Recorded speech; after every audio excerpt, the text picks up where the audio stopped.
Matica Nevena Bjelogrlić kaže, majka je iz susednog sela Elemir, a tata je iz Varoši Jašetov. Drago.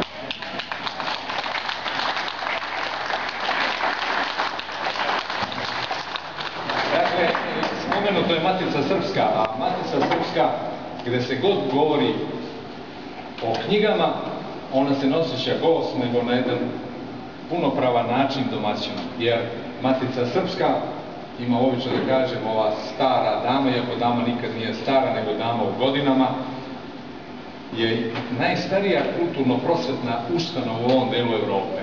Osnovana je daleke 1826. godine u Pešti. Njeni osnivači, na čelu sa Jovanom Hadžićem, dali su zavet da se osnivaju iz kojih razloga? Da se knjige srpske, odnosno serbske, rukopisne, štampaju, izdavaju i rasprostranjavaju, tako su rekli, od sada pa nadalje i zauvek.